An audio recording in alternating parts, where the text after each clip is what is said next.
Good morning, and may it please the Court. Sarah Lalu Amin from the law firm of Fowler White Boggs in Tampa on behalf of the appellant THPI. I'd like to reserve 5 minutes for rebuttal, please, Your Honor. Thank you. Thank you. Your Honors, we're here today because the trial court reversibly erred when it wrongly rewarded the foreclosing bank's lack of due diligence to the substantial detriment of my client, the third-party purchaser at a foreclosure sale. The trial court's ruling in this case is irreconcilable with Section 45.0314 Florida statutes.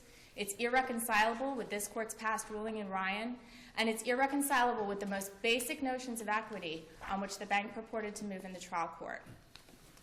Starting with the first issue, Section 45.031 Florida statutes, that section governs in foreclosure sales. That section was expressly invoked in the foreclosure judgment here, which said that the sale would be governed in accordance with the statute. Now, what that does is that puts my client on notice. You can buy this property. You can take title to this property 10 days after the certificate of sale issues, and you can make improvements on it without having to worry that months down the road someone could come in and pull your title out from under you. Section 45.031 sub 8 provides that a party can serve an objection to the amount of the bid within 10 days when the clerk files the certificate of sale. That did not happen here. Instead, almost 2 months later, the bank filed a motion saying that when we attended the sale, we made a mistake. We made a mistake in the amount of our bid. Again, this is squarely governed by Section 45.031, which talks about an objection regarding the amount of the bid. So they come in almost 2 months later and say we made a mistake in the amount of our bid. We bid $32,000. We meant to bid $240,000, which is even more than the foreclosure judgment here. And my client bid $70,000 at that sale and took title to the property. When my client bid $70,000, the certificate of sale issued. The certificate of sale was given to the bank. Notice was provided to the bank that my client took that property for $70,000. A few days later, maybe a couple weeks later, the disbursement was made to the bank in the amount of $70,000. They took my client's cash, and they kept that cash, waited almost 2 months again after the sale, the certificate of sale issued, to come in and request relief. And when they did, they cited only their own unilateral mistake, their own negligence in making the amount of their bid. And what's really important here is they essentially stated that they had no damages. So they sought relief based on essentially a technicality, and they have no damages. And when I say they had no damages, I mean that they specifically conceded in the trial court, specifically conceded all throughout, there was no mistake to be made on this point, that the sale price that my client paid was not grossly inadequate. In fact, they conceded it was not inadequate at all. So while they say they would have bid more, Section 45.031 also provides, and this is important as well, that the amount of the bid for the property at the sale, again, this is a competitive bidding auction, shall be conclusively presumed to be sufficient consideration. So it's not to say that you can never come in and say that, the amount of the bid was inappropriate, but it's setting the bar extraordinarily high. You've got to make a huge evidentiary showing. Of course, that showing wasn't made here because they conceded it all along. So to request relief based on a mistake, based on the party's own negligence, with essentially no material damages, and also to note, when they say that they would have bid $240,000, we've got to recognize that's not $240,000 in their pocket. My client's $70,000 in cash was money in their pocket. This, we're talking about the bank bidding on its own property, which is a credit bid. So they're not getting cash out of this. So in terms of the equities, which is what the court was supposed to be looking at, in terms of the equities, if we're looking at it in terms of a scale, there's not a feather's weight on their side. There's no basis whatsoever. Well, I mean, the judge used the word equity in the order and said the equity lies with the plaintiff and the court should act to remedy this injustice. So the court referred to it as an injustice. Didn't do an analysis from what I can see that really looked at the statute. No, Your Honor. Was there any verbal commentary about how the statute played in with the equitable analysis? No, Your Honor, and there were arguments made regarding the statute, and it was completely disregarded. And so if the statute is disregarded in this instance, when does it apply? You know, that argument was made very well in the trial court. And if it was disregarded in these circumstances, we're basically saying we can ignore that statute altogether. But the legislature enacted this statute for a reason. This statute is critical to the, orderly process of foreclosures. These courts are already flooded with foreclosure cases. Just imagine the implications if this is blessed on appeal with an affirmance. Even a piece. As we look at the equities, we're looking at two parties that are on equal plane. Sophisticated parties with experience in purchasing properties at foreclosure sales, correct? Yes, Your Honor. Okay. Yes, Your Honor. And getting to your point about sophisticated parties with experience, I mean, the Countrywide was a party to the Ryan case, which this court decided. And in Ryan, this court told Countrywide that your lack of due diligence will not be rewarded. You must file your objection within 10 days. And again, the implications of this are critical. People will not buy at foreclosure sales, and we know we need them to buy at foreclosure sales so this train can keep moving forward and we can get past this stage in history where we have this horrible debacle on our hands with the foreclosure dockets. And certainly encouraging a lack of finality, allowing a party to essentially say, I can completely disregard that statute, and I can come in a year later and raise any problem at all with that sale. Even if it didn't result in an inadequate purchase price, even if I essentially have no material damages, I can say that I bid $10 less than I meant to bid, and I can get this reversed up to a year later. Well, but that's under the rule, under 1.540. I mean, the rule doesn't necessarily trump the statute, but there's some interplay going on there where you have grounds under the rule independent of the cutoff period. So in some cases you would have grounds under the rule, Your Honor, that are independent of the statute. But for example, in cases where a 1.540 motion is used to raise an issue that should have been raised within 10 days for a motion for a new trial, 1.540 is not a vehicle that someone can use at their leisure to raise something that had to be timely raised within a certain time period. Well, unilateral mistake is the main ground, is it not? Yes, Your Honor. It wasn't discovered during the 10-day period. There is no evidence of that in the record. There has been no suggestion by the bank that they did not discover this timely. In fact, the bank has never come forward with any suggestion of excusable neglect. They never argued that we did this as soon as we could. Instead, what they did is they came forward almost 2 months later and they said, we can do this anytime we want. We are not bound by the statute. The statute is simply an alternative route that we didn't have to elect.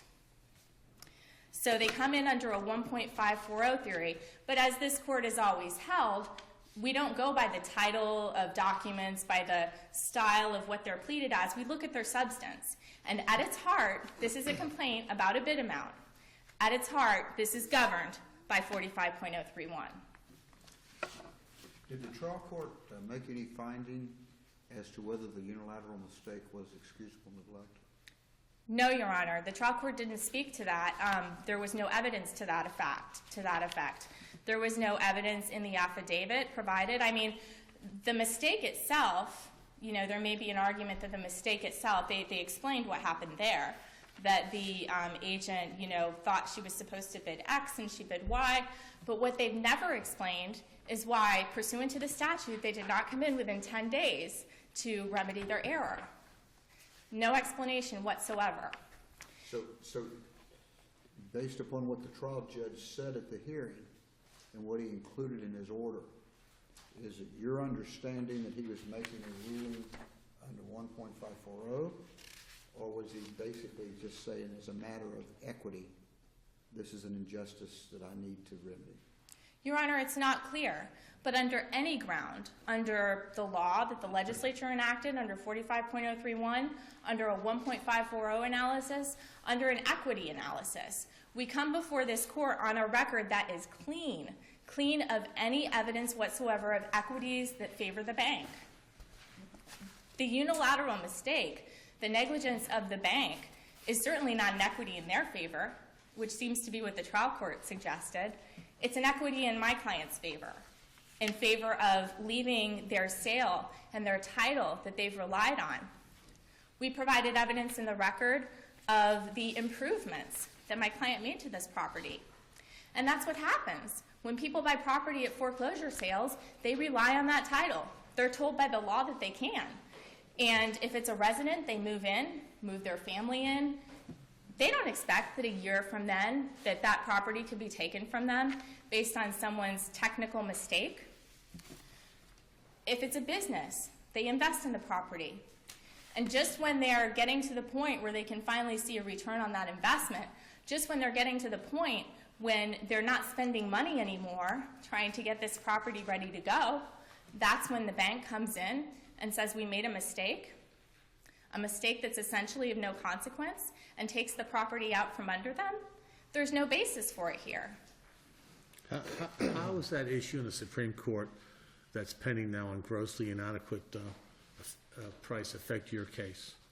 Your Honor, are you talking about the Arsali case? Arsali, yeah. So Arsali was decided, There's a certified question pending, right?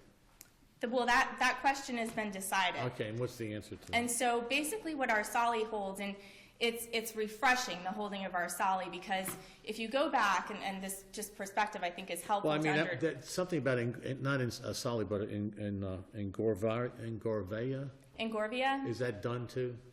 Have they answered the same question? Your Honor, to my knowledge, and opposing counsel can correct me if I'm wrong, but to my knowledge, Arsali addresses that whole situation that was raised by in Gorvia and Arsali and several other cases. Because what was happening around the state is there were so many differing standards saying, here's all the factors that you consider in determining whether to set aside a sale. And if you have this factor, you have to also have this factor. But if you have this factor, that alone is never enough, and you have to have this, this, and this too. It was getting so complicated. And the reason it was getting so complicated is because obviously every case is different. And so what Arsali came down and said is essentially what this court has been saying all along in several of its rulings. You look at equity. You look at all the circumstances. You see whether there is an injustice that has to be remedied. And if we were coming before this court with any evidence in this record that supported an affirmance, any evidence that supported an equity in the bank's favor, we would have had a very different call to make in terms of whether to bring this appeal. But instead, we're coming on a record that's clean. We're coming on a record where there was no equity whatsoever favoring the bank. And under those circumstances, as a matter of law, this court looks at the record and this court decides whether reversal is appropriate. And absent a reversal here, we can rest assured that the result in this case is being waved around in courtrooms across this state as authority. And stapled to it would be a PCA if that's what this court were to rule. And while we know that has no precedential value, it certainly has value in the trial courts, and that's certainly what happens. And this order is so troublesome on so many levels. Let's take a look at all of the problems that this order fosters. First, it endorses a complete disregard of the statute. That's a huge problem. A complete disregard of the statute. We don't have to follow this statute at all. Isn't that what you just said, that the Supreme Court says that if there is this gross inequity, you can do that? Yes, Your Honor. If there's a gross inequity, then you can do that. So it's not the fact of disregarding the law, it's just disregarding the law under what you consider to be less than significant circumstance or less than justifiable circumstances. Yes, but there has to be... That takes my next question. Is this finding by the judge that he could do this, is that a finding of fact or is that a question of law? And that goes, of course, to our review standard. Absolutely. And our position is that these are all issues of law because the record is clean. So in terms of the application of 45.031 Florida statutes, the application of that statute is a question of law, whether we apply it or not, that this court reviews de novo. The question of a factual finding of gross inadequacy gets to a legal issue, which is how could the court have possibly found that the purchase price here was grossly inadequate when the bank walked in and said, we're not contesting that. Was that a question of law or is that a question of fact which you argue is not supported by evidence in the record? Not only is it not supported by evidence in the record at all, there is no evidence in the record of it, But the reason that there's no evidence in the record of it is because it was essentially a stipulation. It was never an issue before the court. The court had no authority to rule on that basis when both parties walked in knowing that wasn't an issue. You're at your 5 minutes. Thank you, Your Honor. With that, I'd like to reserve my time for rebuttal, and we respectfully request that this court reverse. Thank you. Thank you.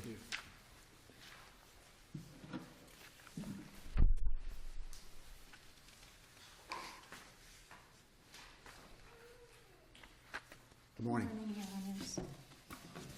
My name is Tricia Duthiers, and I rep from Liebler Gonzalez in Portuando, and I represent the Appellee Bank of America N.A. as successor by merger to Back Home Loan Servicing L.P., formerly known as Countrywide Home Loan Servicing L.P., which was substituted per court order as party plaintiff for Countrywide Home Loans, Inc. Right, I got through that mouthful. All right, there's a few things I would like to address as far as this was an innocent mistake by plaintiff's counsel. Plaintiff stood to lose $172,000. The court, in its large discretion, which is allowed under all legal authority applicable to this case, that equity should act to prevent a wrong result. The parties moved pursuant to 1.540, which is clear under the case law that it's possible. We have cases from this court and other courts throughout the state. There is no Can I ask you clear... a question, though? Because I want to make sure I heard what you said correctly, that the bank walked in and said, we don't contest that the price is grossly inadequate? Okay, well, I would love to address that question, Your Honors. It's not that they argued that it was not inadequate so much as they did not move pursuant to an inadequacy of price ground. He didn't, on the record, counsel didn't make the statement that we're not arguing that it's inadequate? Well, meaning we're not moving pursuant to that. And under our SALI... But he advised the judge, he told the judge, we're not arguing that it's inadequate. Right, because we're not moving under that ground. And that's perfectly okay to do, Your Honor, because... I understand you didn't move on that ground, but if you walk in and tell the judge, we're not arguing it's inadequate, can the judge then turn around and find that it's inadequate? Well, it was more a finding of inadequacy based on mistake. Wait a minute now. Whether the mistake is $1 or $1 million, that's a mistake. Whether it's adequate or inadequate goes to amount. So how is it inadequate as to a mistake, but not inadequate as to amount? Well, Your Honor, I believe that this was a prior firm that handled the hearing, and so I can't really get into the mind of the attorney for what he said, but from what I can surmise, Your Honor, there was a lot of case law that came out basically saying that you had to show that it was $1,000 versus $500,000 in order to qualify as inadequacy of price. Based on that, we moved on unilateral mistake. And our SALI has been decided and says that you don't have to show both. You can move under a mistake, and that is perfectly okay. Any mistake? Well, Any mistake that you make and you go back to your office and you know? well, Your Honor, I mean, I understand this poor, I forget what the title was, but she's given some Sterling factors. well, she's given some title, loan, Legal assistant. yeah, anyway, whatever her title was, she basically got thrown under the bus. I said, well, she made this mistake, and we didn't know anything about it, and, you know, she took we sent 2 files to her, and she took $32,000 off of one file and submitted that as the bid, and we didn't know anything about it, and it's all her fault, and 10 days passed, and we didn't know anything about it, and a month passed, and we didn't know anything about it, and suddenly 2 months passed, and we finally found out about it, and we realized we got a problem. But she's still their employee. So I'm asking how that mistake rises to what you call inadequacy. When your client, your employee, you got the check. Somebody else got the check. Somebody else cashed the check. So there's more than one person that knows now. well, Your Honors, basically we come down into the question of equity of punishing a client for the attorney's mistake.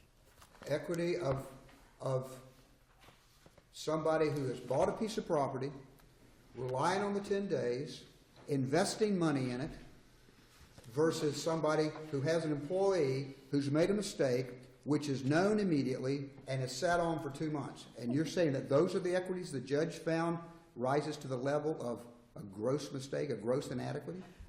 Well, Your Honor, I mean, I understand the situation. You know, a purchaser buys a property and then, you know, it is overturned. However, you also have the borrower's right of redemption that, you know, usually happens, you know, as up to the sale, even if there are a lot of other considerations as far as the plaintiff hired these attorneys, and that's the reason why also there was a change of firm, and I'm also here. It is not exactly known, and it is not on the record when the mistake was found, when the client was made aware of the mistake. But the right of redemption has to be filed or claimed before the certificate of sale issues. Well, definitely, Your Honor. That didn't happen in this case. Well, no, which kind of brings me back to, you know, there's a couple of issues, there are a couple of layers, I guess, to this appeal. The first one is the appellant's assertion that the only thing that governs is 45.31.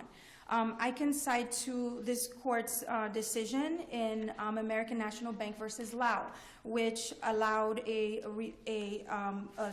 vacation of an order confirming sale within 364 days. So there's a couple of layers here, and What are the elements of 1.540? okay, which also brings me to the comparison with the motion for rehearing, Your Honor.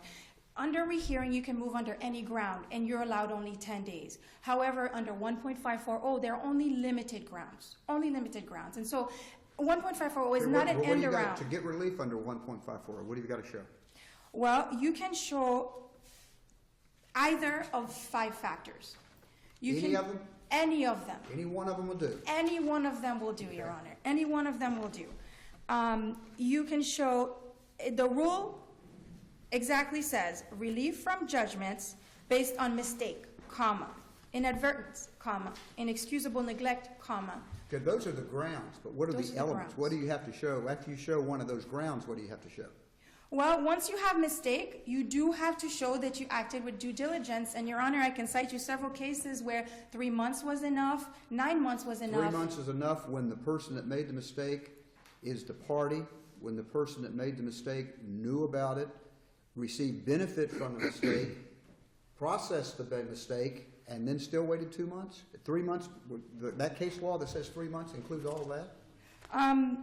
Let me see, Your Honor. I believe that it I did. think normally those 3 months cases is they didn't have reason to find out about it for a while. Well, Your Honor, there was no evidence that the plaintiff knew about it immediately. Whose responsibility was to present that evidence? No. You expect them to come in and present evidence as to when your internal operations found out about the mistake? No, well, my issue, Your Honor, is I'm saying that there was no evidence in the record that the bank did find out about it immediately. Well, let me ask you what inference you draw. The bank's representative makes the bid. The bank receives a check. The bank deposits a check.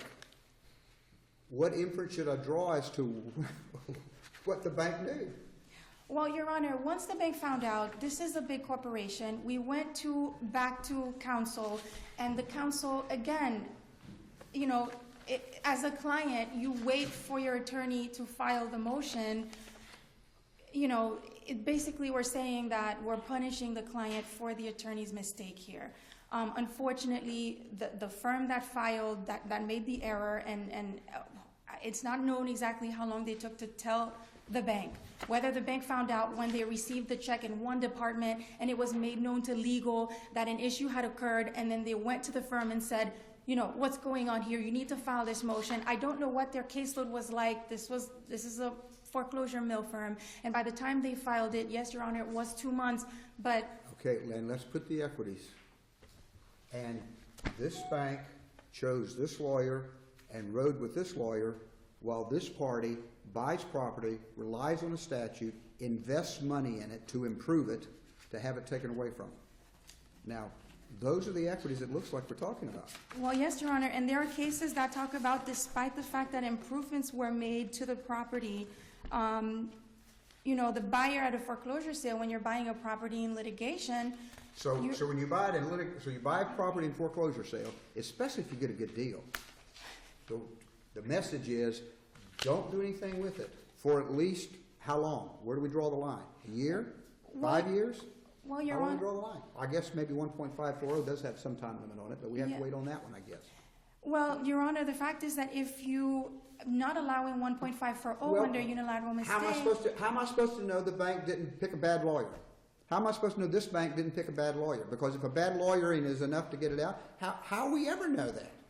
Oh, I'd like to be able to say that as a member of the bar, there are no bad lawyers. But unfortunately, this case proves differently. So therefore, since that's a reality, is that the implication of this? Well, no, Your Honor, but if we prevent the operation of Rule 1.540 by saying that even though you're allowed a year to correct a mistake, you can't bring it because it's not fair, You're preventing the operation of 1.540 by calling this kind of mistake excusable neglect? You're calling this excusable?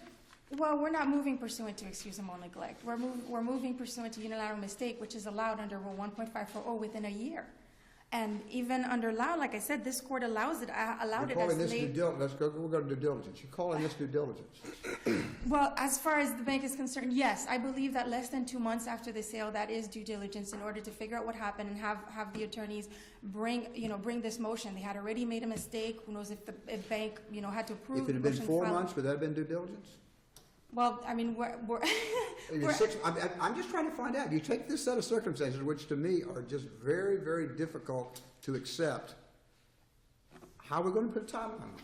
Where do we put a timeline on it? If we're going to take property away from somebody who has gone in and invested in it, relying upon the statute. Well, I mean, I would suggest that that's a question maybe for changing the 1 year allotment under Rule 1.540. But at this point, 2 months, I think, is a pretty short time. And I would like to remind the court that although the appellant would like this court to see this as a de novo review applicable to the trial court order on appeal, all the legal authorities, as well as precedent from this court, established that whether a trial court erred. Then what's the issue? What is the substantial, competent evidence in this record that there was a gross inadequacy? Gross inadequacy? In the price. But we didn't travel under that. We traveled under mistake. Yeah, but the court's And- order says it was grossly inadequate. Well, the court The mentions. court made a finding of gross inadequacies. Well, it So also. what we're asking is, what is the competent substantial evidence to support a finding of gross inadequacy? Where is it? Well, the court made a finding also based on mistake. The court also made a finding based on mistake. It Yeah, but said there that needs the to be an price based on excuse for mistake. that mistake. We have two sophisticated parties. The bank made a decision that they were going to bid $242,000 on this property early on before this sale. Other than mixing up a file, I haven't heard anything else to excuse this neglect. Well, but that's actually kind of okay. And I you guess we cite present that. Abercrombie, you cite the Abercrombie case in support of your argument, but Abercrombie, they didn't even have an opportunity to make a bid because the lawyer went to the wrong courthouse. So they didn't even make a bid. So I don't know how Abercrombie applies here. Well, the Long Beach versus Bevel. Perhaps that's a better case for Your Honor to consider, that there was a unilateral mistake in bidding. And that's been held by, that was in 2008. But from was it Fort set DCA. aside against a buyer who had put money into the property and improved the property and had the property for 2 months with no fear of any objections or intervention? Well, Your Honor, I would love to present you the perfect case on those Well, we're dealing exact with equity facts, here. but I understand, Your Honor, but I want to remind the court that we're here on a gross abuse of discretion. The court also made a finding based on mistake. A unilateral mistake, if we combine cases, because, I would love, like I said, to present the court with a case with those exact facts, but we have cases that talk about unilateral mistake in bidding, which the trial court denied the motion to vacate foreclosure sale, and this court, the Fort DCA, found it was an abuse of Well, discretion. tell us why Then- Wells Fargo versus Martin doesn't apply in this case. Well, Your Honor, a lot of the cases cited by the appellant were on perhaps a denial, and then this case affirmed. The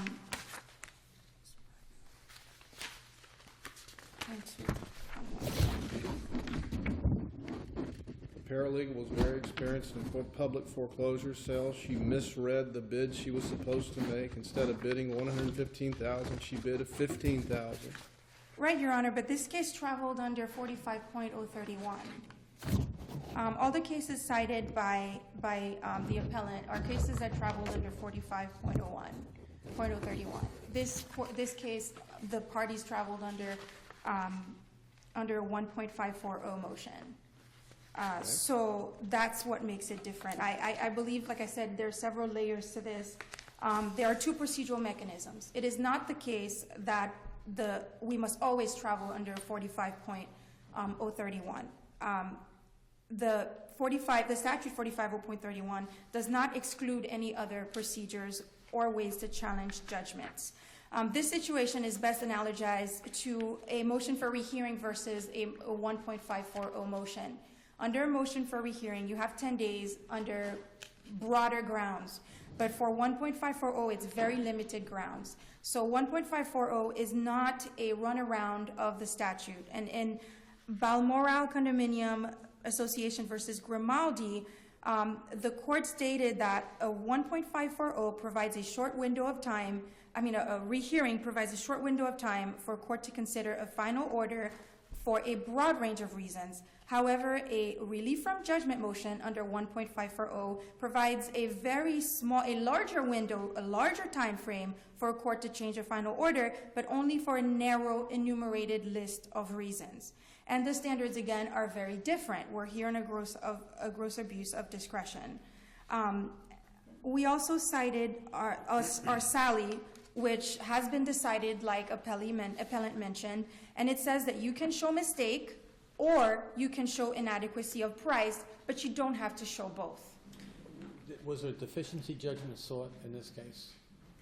I'm not exactly sure, Your Honor. I'm not exactly sure. And finding of a unilateral mistake in bidding by the complaining party alone, even without the movement demonstrating an inadequate bid price, is sufficient to set aside a foreclosure sale. That's what our Sally held in July of 2013. And that's the case that we're... Under the statute or under the rule? Well, it was a case in which the court mentioned that it was not going to consider 1.540 because the parties had not moved pursuant to 1.540. Timely performed under Chapter 45. Right. And so the court did not consider that. But the important part is that the court did say that you did not have to show both. You could show one or the other. In this case, the court also found that there was an inadequate price, but we did not travel under inadequate price, Your Honor, because of all the cases that said you pretty much had to show 1,000 versus 500 in order for it to be an inadequate price. The principle behind that seems to be pretty obvious. If you walk in and buy a piece of property for $1,000, you pretty well know that there's something, especially when the bank's sitting there holding a judgment for $500,000. You know there's something. But if the judgment's for $230,000 and you go in and bid 70, you are on quite the same notice. And then to have the attorney walk in and say, and we're not even suggesting that, we're not even arguing that it's an inadequate price. Well, because of that. Does seem to take that out of that line of cases where you're talking about a $500,000 judgment with a $1,000 bid price. Well, I say that, Your Honor, for that reason. Us arguing that it was what an I'm saying inadequate is I think it takes price. this case out of the line of those cases where you're arguing that even though you have, as long as there's a mutual mistake, it was the buying party didn't necessarily have a right to rely on it. And I'm saying that those cases are saying you don't have a right to rely on it if you got that good a deal. But a deal like this, where there's a seemingly inadequate price, you ought to have some confidence in the statute and be able to proceed to improve the property. Well, but Your Honor, but that's what I'm saying. If the attorney would have gone in there trying to argue inadequate bid price, I mean, this trial court found it, but in most cases reviewed, it shows that it wouldn't fly. And that's the reason why we went under unilateral mistake, which is allowed under our Sally. I'm just saying the trial judge makes a written finding, and it just doesn't seem to apply here. Well, but he made that finding based on mistake. So I would love... He specifically talked about an inadequate price. Based on mistake. So I would emphasize, the order did say that. It was based on mistake. The order did say that. So his order is an inadequate price because of mistake, but it doesn't matter the dollar amount. There was still this mistake. Yes, Your Honor, there was still this mistake. So it was a finding. It was a finding of fact that there was a mistake, and that finding of fact should be reviewed for gross abuse of discretion. And the mistake is it relied upon a law firm that had an employee that didn't pay attention. Well, the mistake was that the assistant switched up the files, Your Didn't pay Honor, attention, didn't pay attention. and And the yes. mistake was that when they got the check and cashed it, they didn't pay attention. Well, the check came into one department, Your Honor, and then once... The bank's the bank. Well, Now, I'm sorry, the bank's the bank. We're not dealing with mom and pop operations that get sued once every 20 years. We're talking about somebody who's dealing with foreclosures on a daily basis, especially countrywide. well, yes, Your Honor, but the fact that the check came into one department, and then as far as legal is concerned, that's a different department than legal with the check coming in. But it was 2 months, Your Honor. It was not 5 months. It was not, 364 days, which this court has allowed before. It was less than 2 months. It was within 2 months that they brought this. And I know that the bank is not a popular, client or entity these days, Your Honor, but it was still a mistake where they're losing $172,000, and in the end affects us But said all. that didn't matter. Well, On the no. record, told the judge, we're not saying that matters. Because of the cases Don't which... say it matters here, but please find it over here. Is that what we're saying? No, we're not I mean, saying that, Your Honor. I really believe that the reason why we said we were not traveling under an inadequacy of price was because of those cases where there was a huge difference. Here's my problem. The word inadequate refers to amount. And what you're trying to tell us is, what your argument is, inadequate applies to mistake. It doesn't apply to amount, it applies to mistake. If there's a mistake, it's inadequate. We're not going to argue about the dollar amount. Because there was a mistake, it was inadequate. And I don't see how you mix those two. Well, I did not... my argument was that it was a mistake, a unilateral mistake. And but you just told me that the trial judge said it was inadequate because of a mistake. Well, it was an adequate price, but based on a mistake. That's what the trial court found. Well, we're beyond our 20 minutes. We've taken most of your time, so I'll give you time to wrap it up. Your Honors, I would like to emphasize that the standard of review on a ruling on a motion to vacate is gross abuse of discretion.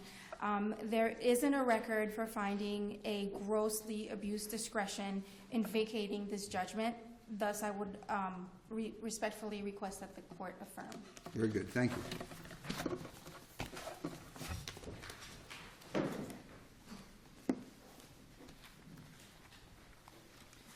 Your Honors, I have 3 quick points on rebuttal. First, regarding any 1.540 cases cited by the bank, there is no mention in those opinions of 45.031 having applied in the foreclosure judgments. That's a distinguishing fact that we have here. 45.031 was specifically invoked, was specifically provided in the foreclosure judgments as the method by which these foreclosures would proceed, and was specifically relied upon by my client, as testified to in the affidavit. They testified to that fact that they relied on the finality of their title. And I'd also like to distinguish our SOLI, and perhaps not distinguish it, but just to provide some context. So the bank cites our SOLI for the proposition that a unilateral mistake by the complaining party, which is what they've said in their brief, is sufficient to set aside a sale. But that's not what happened here. And that's not what happened in our, well, that's what happened here, I'm sorry, but that's not what happened in our SOLI. In our SOLI, the bank made an error. It forgot to cancel the sale after it had settled with the borrowers. The borrowers then came back timely, as Your Honors noted, within 45.031's 10-day period, and they said, the bank made an error and it hurt us because that's our property and now it got sold. Didn't get sold for an inadequate price. We don't have to show that. We have to show we were hurt by this. That's not at all what we have here. We have the bank coming in and saying essentially we hurt ourselves because of our negligence. It's not the same. I'd also like to address this court's discussion regarding 1.540 and the suggestion that 1.540, the bank's suggestion that they can isolate that one word in 1.540 mistake, and that they can raise it any time within a year. 1.540 expressly states that it provides relief upon such terms as are just. So they're essentially trying to gut 1.540 of its equity. That's what 1.540 is for.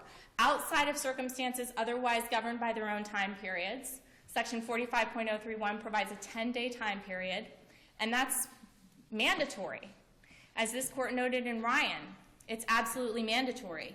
So there's no evidence in the record that, this wasn't reasonable for them because they didn't know of it. They even suggest that, the check came into one department. There's no evidence in the record of that. No evidence whatsoever. There is zero explanation because they have at all times suggested that they don't need to show that. They've suggested all along the only thing they need to show is a mistake that's of no consequence. And so an affirmance in this case would be irreconcilable with 45.031. In fact, it would suggest that 45.031 is unenforceable, is somehow inapplicable, that we can completely disregard it. An affirmance in this case would expressly conflict with Ryan, with this court's ruling that 45.031's 10-day period is mandatory. Again, the foreclosure judgment in this case expressly said it would apply, and my client relied on that. And for these reasons, Your Honor, we respectfully request that this court reverse. Thank you. Thank you both. Thank you.